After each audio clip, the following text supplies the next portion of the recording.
తోంతన ధీంతన తోంతన నటరాజుకి నట భంగిమవో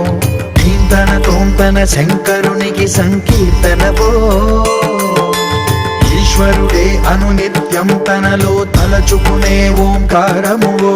శివ హృదయం కరిగించే ఆ పంచాక్షరివో నీ మది